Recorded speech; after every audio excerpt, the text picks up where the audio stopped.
سلام. وصفة من وصفات رمضان إن شاء الله اللي يدخل علينا بالصحة والهنا، مع طريقة تقديم هذه الوصفة وثاني رفقتها بواحد الخبز يجي بزاف هايل. ننصحكم تجربوها في رمضان وتتبعوا الفيديو حتى الآخر حتى تشوفوا كامل الخطوات.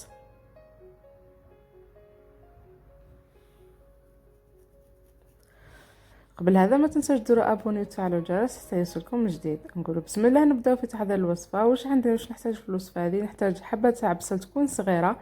انا هذيك البصل حكمت عصرتها خليت الماء وحده وهي لازم تكون ناشفه. عندي تاني زوج سنات ثوم، عندي حشيش مقطع، عندي هنايا الدجاج حسب الرغبه، عندي لي زيبيس فلفل احمر فلفل كحل كزبر، عندي كمون، التوابل تاع الدجاج، وعندي كركم والملح.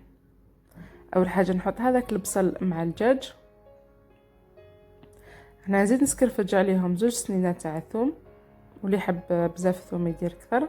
هنا الدجاج يكون مرحين، نسيت ما قلتوش في الاول.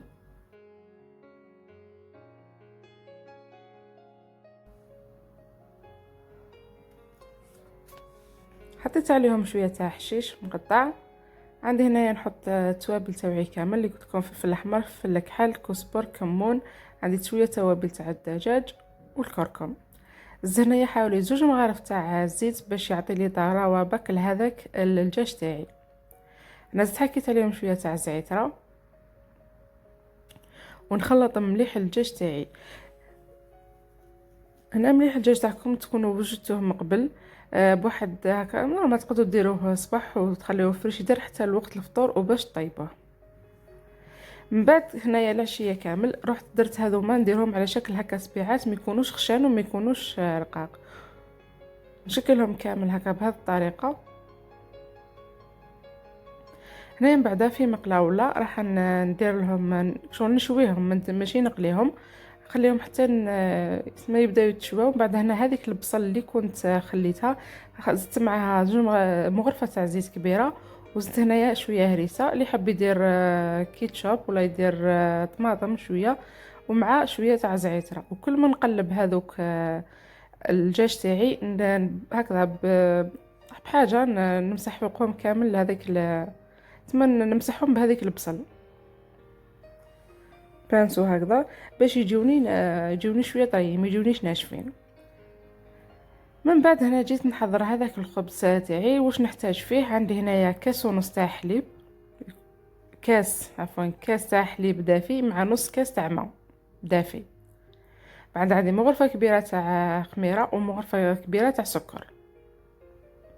نذوب شويه الخميره والسكر مع هذاك الحليب. بعد نزيد لهم هذاك الكاس تاع سميد يكون رطب.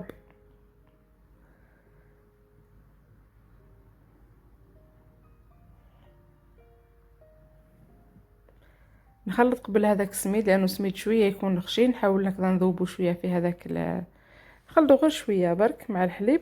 ومن بعد نزيد الكاس تاع فرينه، الكاس الاول تاع الفرينه.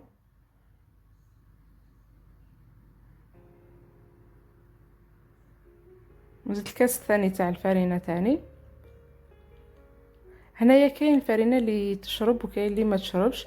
انا هنايا الفرينه تاعي شويه تشرب صافي. هنايا جاتني شويه يابسه، زدت لها كملت النص الكاس تاع الماء اللي درت في الاول نص كاس بك، كملت على الكاس يعني زدت النص.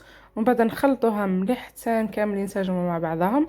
نغلفوها ونخليوها مده 10 دقائق ولا حتى تضاعف الحجم تاعها، يعني كل وحده والسخانه تاع الدار تاعها.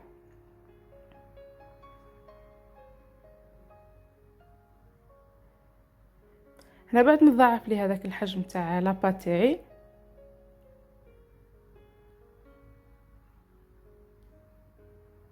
هنايا درت الملح، ملح ثاني حسب الرغبه تاعك.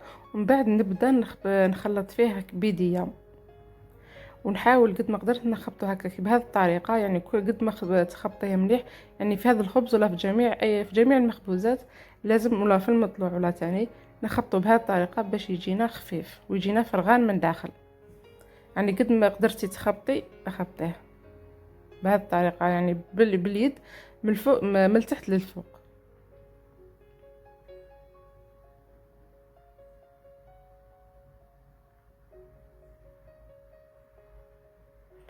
من بعد نكمل العجين تاعي، نكمل الكاس الثالث تاع الفرينه. وانا هنا داولي 3 كيسان تاع فرينه مع كاس تاع سميد مع كاس حليب وكاس ماء دافين، مغرفه كبيره تاع خميره الخبز ومغرفه كبيره تاع السكر. هذا واش نحتاجو فيه، وشويه تاع زيت. هنايا لميت نعجن الخليط تاعي غير هكذا بهذه الطريقه.